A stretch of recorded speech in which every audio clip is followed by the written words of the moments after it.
Всем привет, дорогие друзья! Продолжаем наш пятничный вечер. Сегодня у нас в гостях Семен Чинянов, режиссер, композитор, музыкант, продюсер творческого объединения Yakutian Stars Entertainment. Красивое и громкое название. Можно просто музыкальный руководитель творческий коллектив. Ага, хорошо. Расскажите вкратце о себе. Кто вы, что вы? Я вообще являюсь продюсером именно молодых исполнителей, то есть музыкальных проектов. То есть 2008 года занимаюсь именно продюсированием для, как сказать, для якутского шоу-бизнеса, да? Молодых артистов я готовлю и их выпускаю на широкую якутскую публику. И пишу песни. В основном меня люди знают именно из моих песен. У меня около 50 хитов, которые звучат по радиостанции, любимый народом Саха. И я в основном пишу песни на родном своем языке. И разные темы бывают. И вообще я свою жизнь посвятил именно для развития якутской талантливой молодежи. Спасибо. А давайте послушаем, что говорят о вас девушки.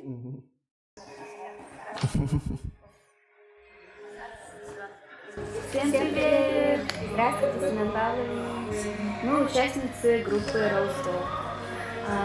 Семен Павлович является нашим руководителем, он наш продюсер группы Rollstop.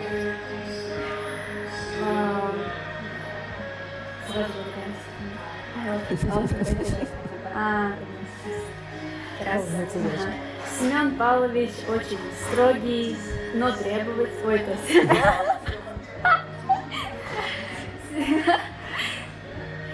Семен Павлович очень добрый, строгий, требовательный, справедливый руководитель, который знает свое дело. Это точно. Знает, чего он хочет, знает, как этого добиться, и знает, что для этого делать. И нам безумно повезло, что мы поработаем с ним в течение почти 2 лет. Там в основном вас хвалят очень. Я думаю, вы и так уже наслышаны о ваших успехах, и вашем таланте. Так, я наше интервью поделила на 3 части. Это у нас карьера, личная и духовная. Начнем с карьеры. Это правда то, что вы являетесь первым среди продюсеров, которые ввели понятие контракт? Да, это действительно так. Дело в том, что я являюсь тем продюсером, который впервые задокументировал, да, именно отношения артиста и именно продюсера.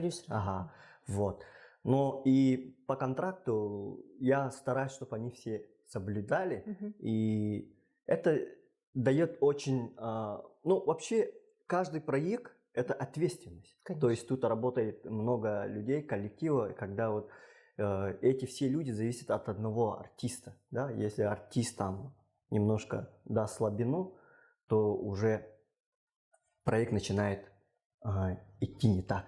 А что самое серьезное в вашем контракте? Какое из основных, 3 основных серьезных требования в контракте у вас? Все, понимаете ли,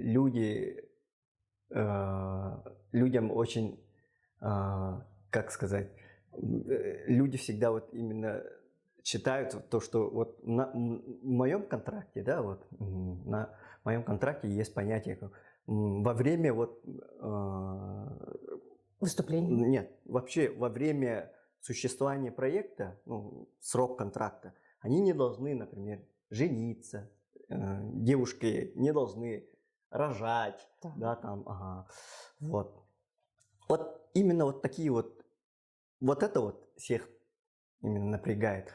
Все остальное как должно быть. Не должны опаздывать на репетиции или... Простите, кого напрягает? Родителей контрактников или... Самих ребят.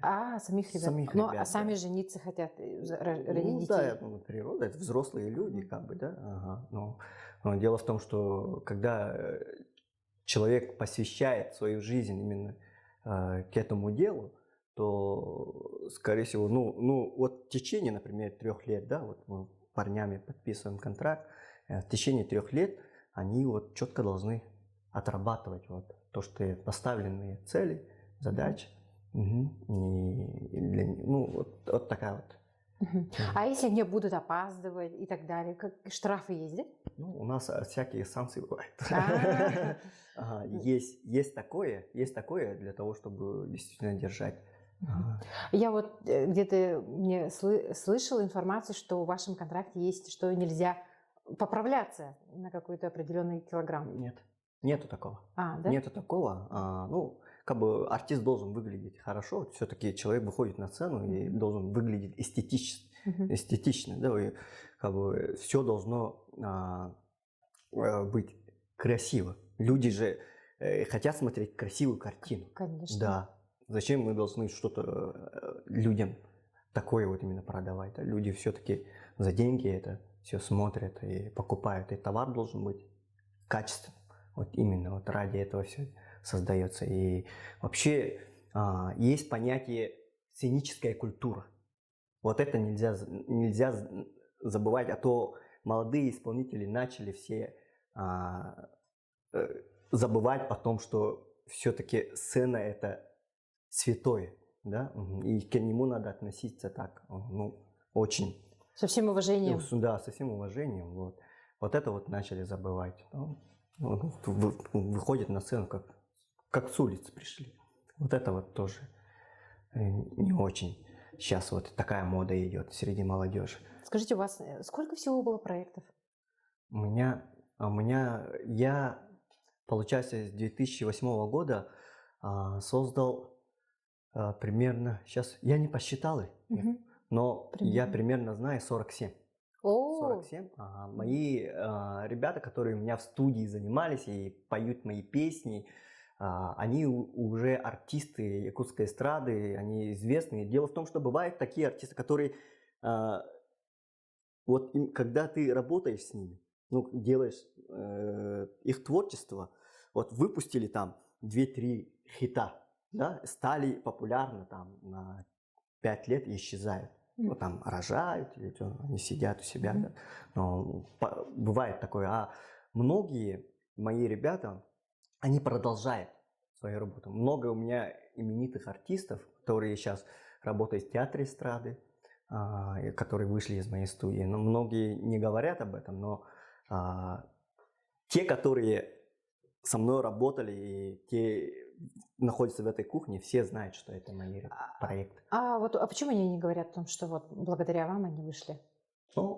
Не знаю. Каждый артист считает себя гением, да. Вот поэтому, скорее всего, так.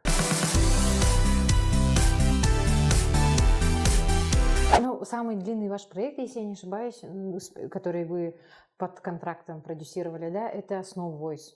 Да, это группа Snow Voice, это из моих молодых поколений. У меня несколько поколений артистов. Вот. И, именно по контракту, да, действительно, группа Snow Voice и из молодых моих артистов самые популярные ребята, да. Знаете, как я создавал этот проект?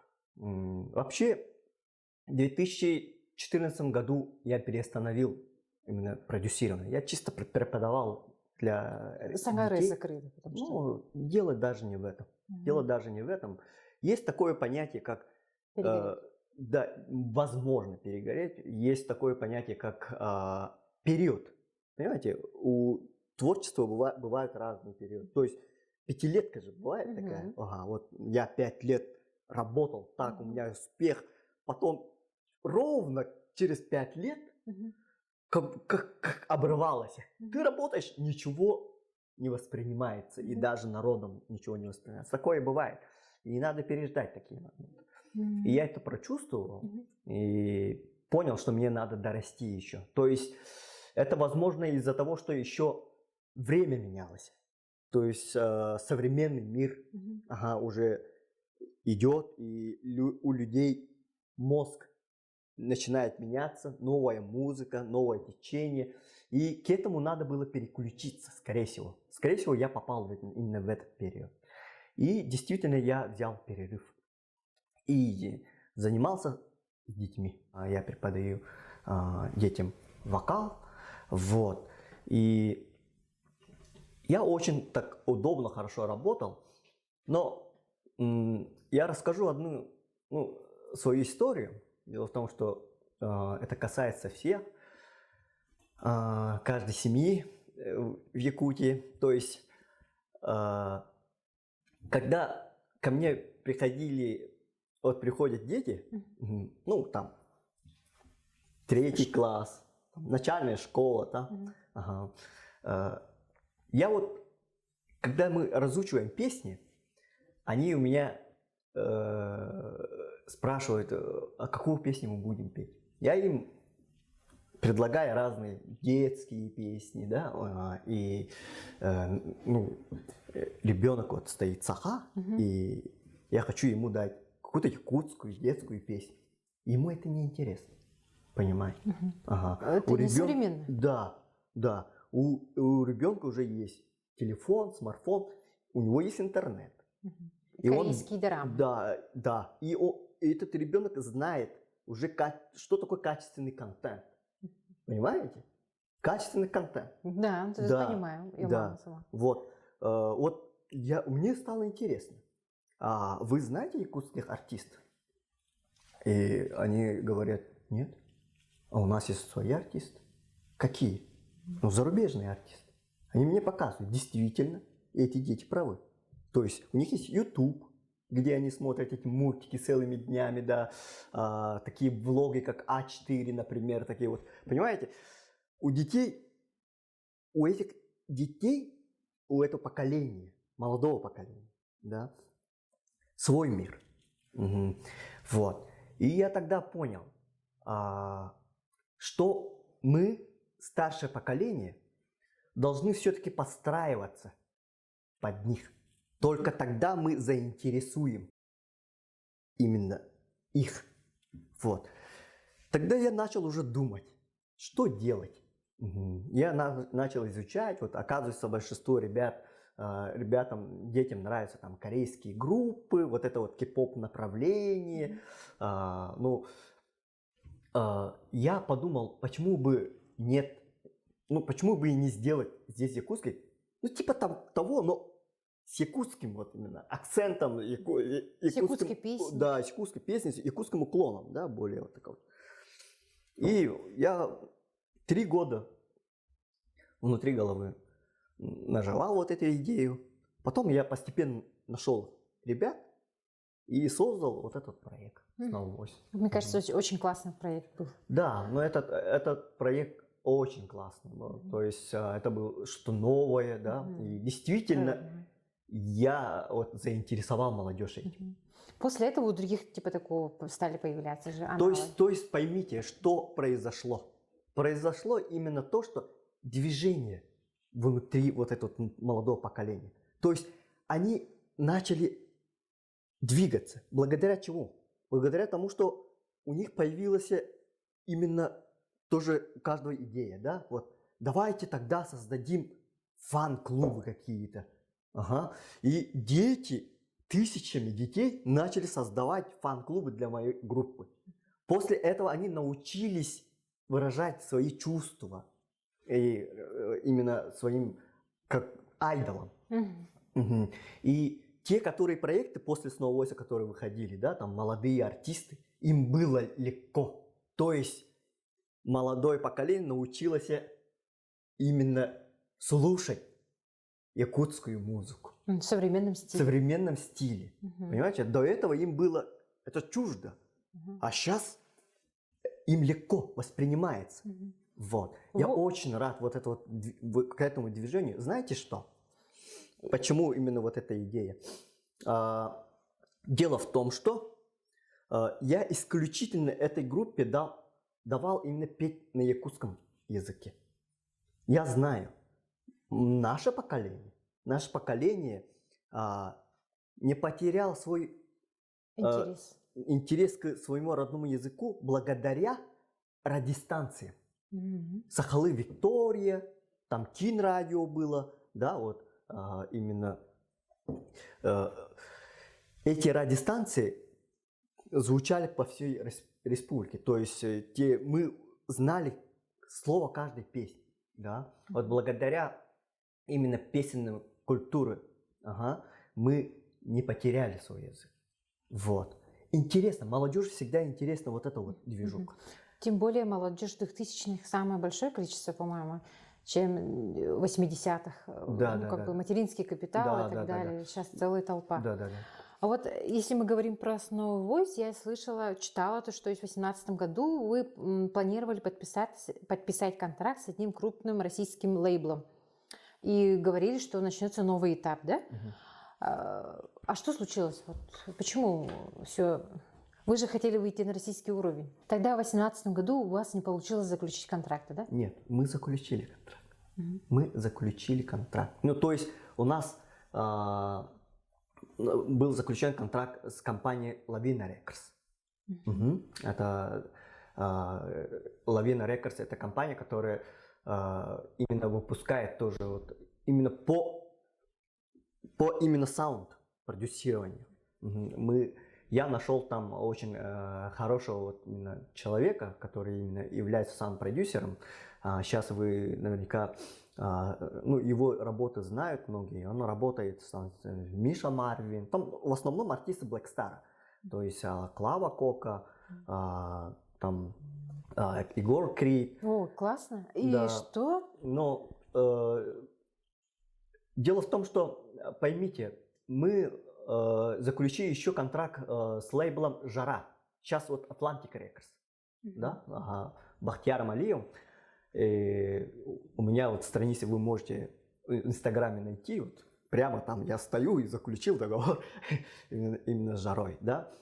И мы летом даже съездили на фестиваль «Жара» в Баку вместе со всеми звездами российской эстрады. Но именно мы являемся до сих пор артистами Snow Voice. Группа Snow Voice является артистом, то проектом именно Atlantic Records. То есть мы находимся среди тех артистов, которые Моргенштерн, Джонни, Хали Навай, вот все вот ребята, которые нас там взяли. Там мы прошли благодаря вот Давиду.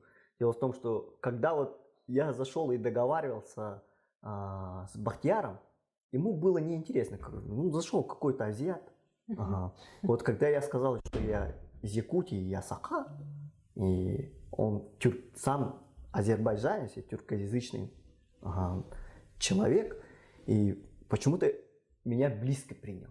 И совсем по-другому начал уже разговаривать. Вот. Когда уже показал уже материал, он сказал, действительно хороший материал. То есть я специально находил тех ребят, именно хороших саунд звучаний, например, Cream Records, да, вот. Мы сделали Lavina Records аранжировку, запись, и все, вот, сведение, мастеринг делали на Cream Records. Cream Records, вот это вот LJ, там, Моргенштерн, вот там их песни сводят. Почему-то мы до сих пор не гремим по России, как Моргенштерн и так далее, если у вас все получилось? Это дело в том, что вот когда ты заключаешь с ними договор, это не значит, что ты должен обязательно стрелять. Тут нужен хороший материал. Вы не думаете, что Моргенштерн сразу стал популярным артистом. Нет, они десятки лет ищут свое звучание. Поймите, они в этом рынке очень долго находятся. Потом только стреляют, и только тогда люди начинают знать. Тогда вы не смогли найти то самое, да? Да, мы искали. Мы искали. Вот как раз таки у меня было время найти то звучание, которое именно бы стрельнуло на российский рынок. Вот, поймите, я вот говорю, это очень сложный рынок, российский рынок. Вот. Русский народ именно душевный. Вот. Любит душевности больше, да, мелодичности, вот это найти вот это звучание, которое... Поймите, «Руки вверх» до сих пор очень популярная группа во всей России. Дети слушают сейчас. Поймите, вот Жуков будет везде будет Жуков востребован. Потому что он нашел ту струну души, да? Да, и его музыка не умирает. Поймите, в этом и суть. А почему вы не продолжили контракт с ребятами? С ребятами. То есть проект Snow Voice сам является именно вот таким вот сейчас крупным проектом, да, вот. И до сих пор имеет контракт с московскими лейблами. И я вот ищу сейчас готовлю новых ребят, ищу там по-разному, как сказать, по-разному пытаюсь находить именно вот элементы, которые нужны для того, чтобы создавать хороший материал. Мое понятие, я могу из любой страны взять любого парня. Из Казахстана могу взять хорошего, там, из Белоруссии, например, мне много предлагают, да, мне из Кореи даже предлагают. Но исключительно я хочу сделать именно якутский проект. Я этот проект создавал как якутский проект, и оно останется якутским проектом. И будет иметь вот такие вот возможности. Ну вот вопрос, почему не продлили эти ребята.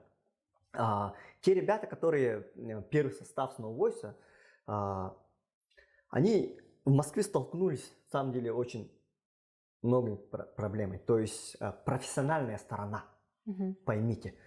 В Москве, московских таких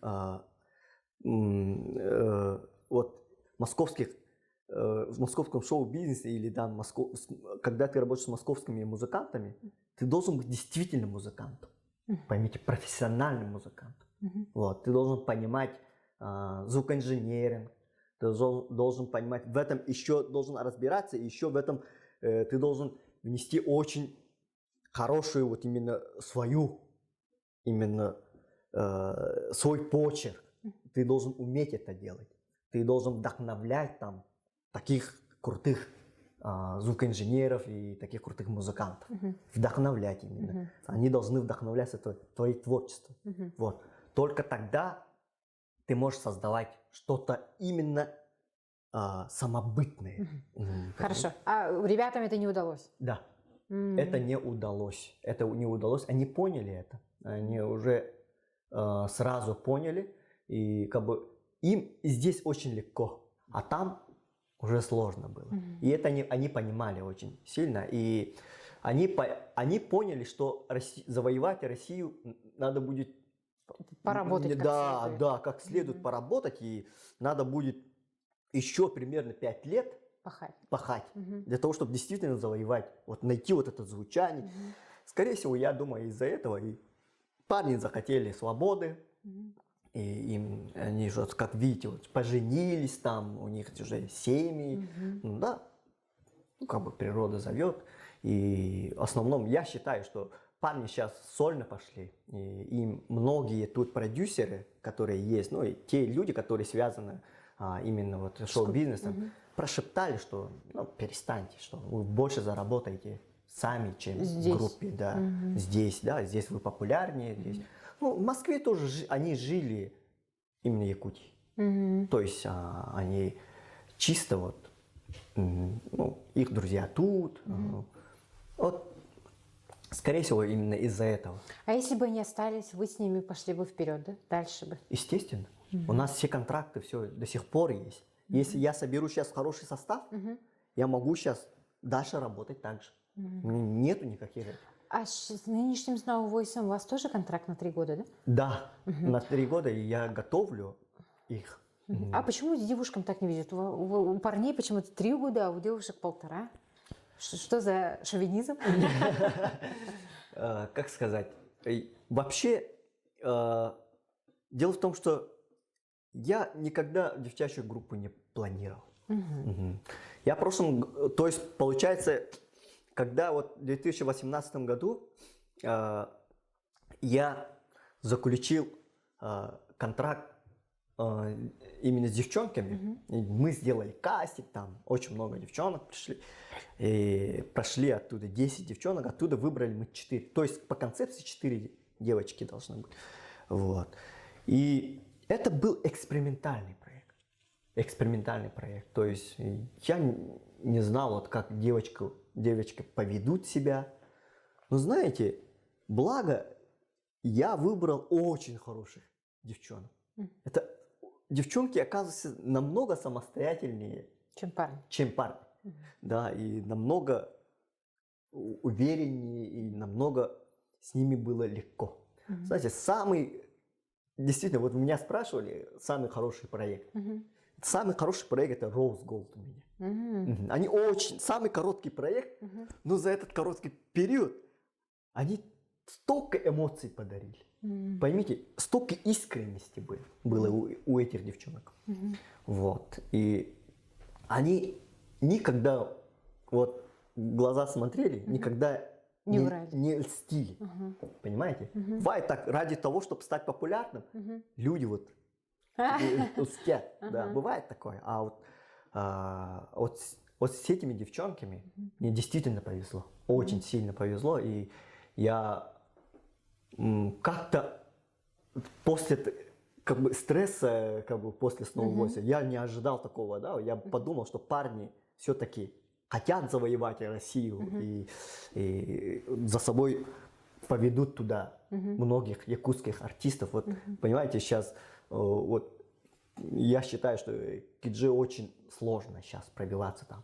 И если пробились в Snow Voice, они в Snow Voice бы потащили бы других, научили бы слушать именно вот этот менталитет. Понимаете, вот Бахти музыку Азербайджана в Россию внес, вместе с Эмином. И вот Джонни, Алинавай, вот эти ребята, они благодаря им стали популярны внутри России. Мне кажется, вы хотите быть тем самым продюсером, который откроет путь в российский. Надо пробивать туда путь. Только тогда. Вот. Я очень, я понимаю то, что переживания KG, там у него какие-то конфликты, были, внутренние его конфликты, ему сложно. Видно, парню сложно, да. И надеюсь, что там есть тоже нужные люди, хорошие люди, которые помогут ему выйти на российскую эстраду. И я призываю народ просто поддерживать парня и вообще всех молодых ребят. Сейчас вот старшее поколение хочет сразу вот именно профессионалов. А сейчас такой век, ребята, которые только начинают работать, и они вот начинают раскачиваться, для них это площадка, вот именно якутская площадка, где они вот учатся. Вот это вот. Дело в том, что сейчас идет глобализация. Весь интернет станет единым. Весь мир станет единым. То есть я вот расскажу, да, вот вы покажите ребенку вот в этом телефоне вот клип, например. Rose Gold? Нет. Rose Gold еще профессионально не выросли. Например, вот это вот Билли Айлиш и тут Киджа. Ну конечно. Ну да, кого ребенок выберет? Ну вот, поймите. Да, поймите, тут дело о контенте. Да. Вот. Чтобы делать хороший контент, нужны хорошие деньги. Да. Чтобы нанимались хорошие оборудование арендовалось, чтобы хорошие операторы были именно уровневые. Вот. Сколько денег нужно, чтобы стать известным? В России? Нет, вообще. Ну да, по России. Вот выйти с якутского рынка на российский.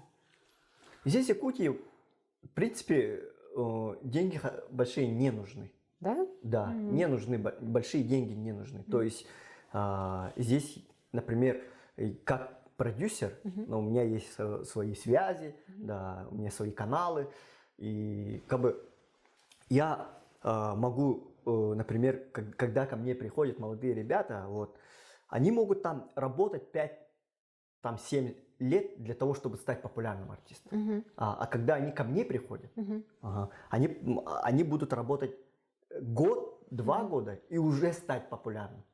Поймите. Так, а как нашим зрителям попасть к вам, чтобы вот через год-два стать известным? Вы, допустим, вдруг у нас там какой-нибудь у себя в гараже пацан пробует себя, да, или с друзьями, и есть талант у него, а вот он хочет на более широкий рынок, и чтобы попасть к вам, что ему нужно сделать? Сторожить возле двери? Нет, конечно. Поймите, сейчас очень современный мир, есть интернет, есть в социальных сетях, то есть в Инстаграме. Не стесняйтесь, пишите, отправляйте свои работы. То есть каждый человек должен уметь рекламировать свой продукт. Поймите, я же с воздуха не возьму просто. Да. Вот не стесняйтесь, хорошо оформляйте свою работу и отправляйте. Вот действительно, если вы меня возьмете, вот, вы не пожалеете. А не так, что из меня сделайте. Ага, да, конечно. Это же разные вещи. Да, на YouTube залить, скинуть вам ссылку. Да, либо так, в телефоне снять. Поймите, сразу будет понятно, талантливый человек или нет. Можно из него что-то лепить или нет. А вот Rose Gold, они 1,5 года, получается, с вами поработали и не продолжили контракт, вы нашли других. Знаете что? То есть, действительно, у меня именно была идея только 1,5 года работать с этим проектом. Чтобы за 1,5 года какие они именно вот эту известность получат. Да? Ну, Rose Gold в любой момент может собраться. Это реально так. То есть группа Rose Gold принадлежит самим девчонкам. Поймите. Это общий проект. Сейчас общий проект. Не мой только личный проект, а именно принадлежит самим девчонкам тоже. То есть в любой момент эти девчонки могут собраться. Но уже не выступать как Rose Gold. Нет, они могут выступать как Rose Gold. Ну, у вас же другой Rose Gold, нет? У меня нету Rose Gold, у меня другие проекты, молодежные проекты, которые, ну там есть несколько, да. То есть тоже экспериментируем, то есть очень хочется, чтобы сделать, мы готовим новое движение, да, вот среди молодежи, мы готовимся, мы целый год готовимся к этому, и я именно вот в прошлом году я хотел именно создать новый проект, то есть Yakutian Stars Entertainment, да, как похоже на зарубежные энтертейменты, то есть там действительно мы лепим проект. Ну посмотрим, получится, так получится, нет, так нет. Поймите, народ как воспримет это тоже. Экспериментировать надо, чтобы пощупать ту самую. Пощупать ту самую, да. То есть войдет, не войдет, это тоже зависит от многих факторов. То есть тут, если там считаешь, что сейчас не только хороший артист, он должен научиться быть медийным человеком. Да, вот от этого тоже будет зависеть, да, много.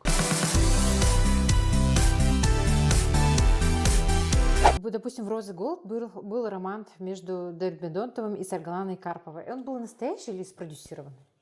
Не Саргалана Карпова, а Айталина Алексеева. Айталина Алексеева, прошу прощения. Айталина Алексеева. Да, нет, как сказать, все думают, что это спланировано, все вот это вот, да, но на самом деле, что там внутри было, я не знаю, как-то и сам Дербидонтов, и как бы Айталина об этом не признались мне, но... Ну, точно не вами продюсировано. Нет, конечно, нет, просто, скорее всего, что-то было, но А уже сейчас уже неизвестно. Да, но дело в том, что песню написал я. Мгм. Вот все подумали, да, я что- думала, это- да, я песню Дерминотова написал, Ага. и тут, чтобы продвигать свою там, Мгм. ну, я- вот, свою артиста, они вот такое Ага, вот я тоже заключили. такая. Ну, нет, но само иногда так получается. Ну, возможно, они что-то продумали, возможно, что-то было такое, ну, История об этом умалчивает. да, пусть умалчивает. Мгм, хорошо.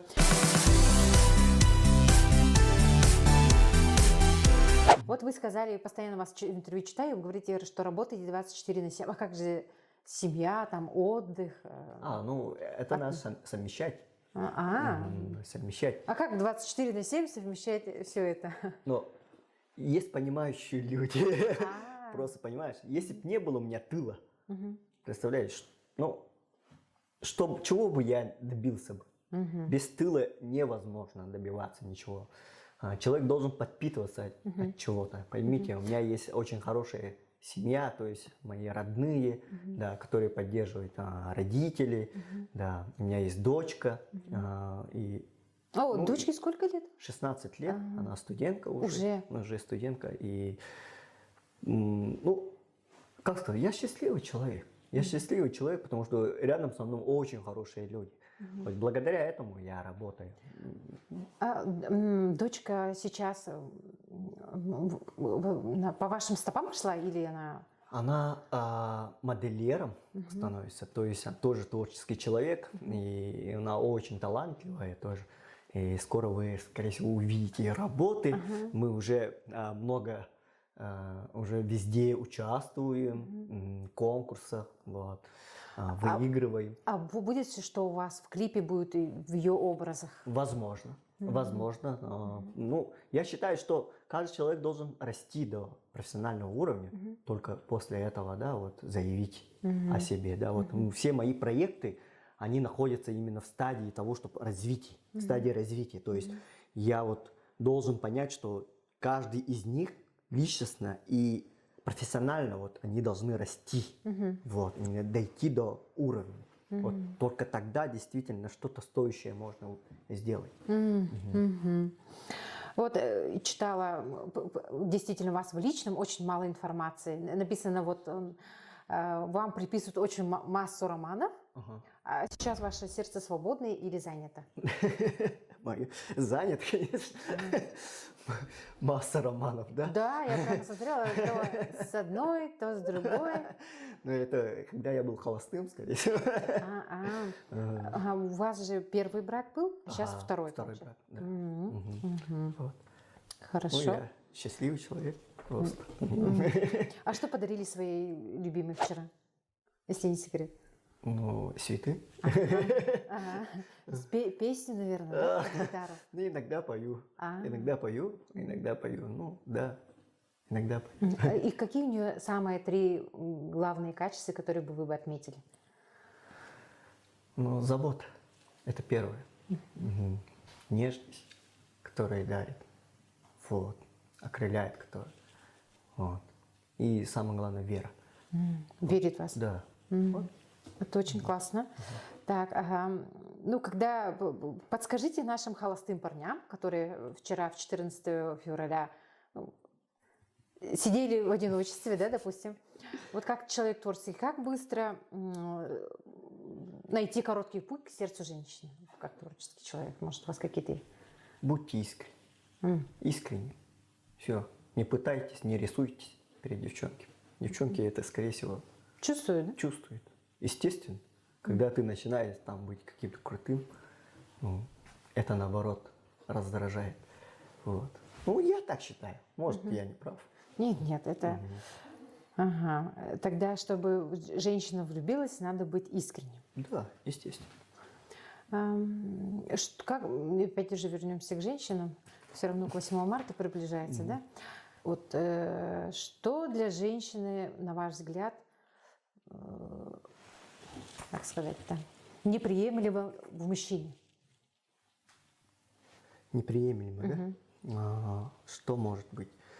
Но вот то, что сказал женщина, не любит ревность, скорее всего.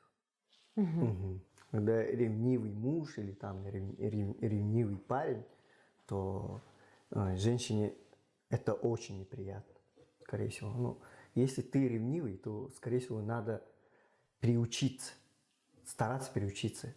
Вот. Тогда жизнь действительно становится, и отношения действительно становятся крепкими. Вот. Когда ты не доверяешь человеку, вот, этой женщине особенно, да, вот, она очень сильно принижается. И ей это неприятно.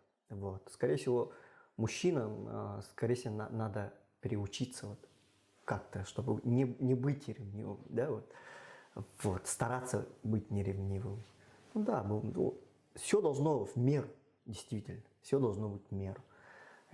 И что может быть? Ну, обман, женщина не любит, чтобы ее обманывали. Вот.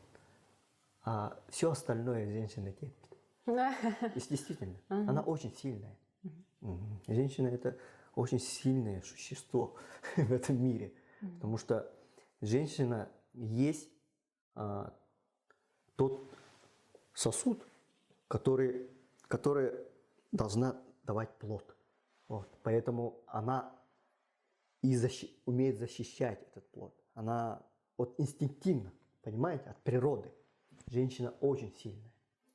Вот. Поэтому, если женщина вас любит, то все, всю жизнь она будет с вами.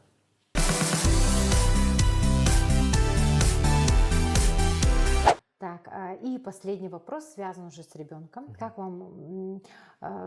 вам посоветуете отцам, вот все-таки 16 лет, это уже вы пережили подростковый возраст, и он до сих пор у вас идет? Идет. Ну вот как пережить подростковый возраст дочери? Ну, как сказать?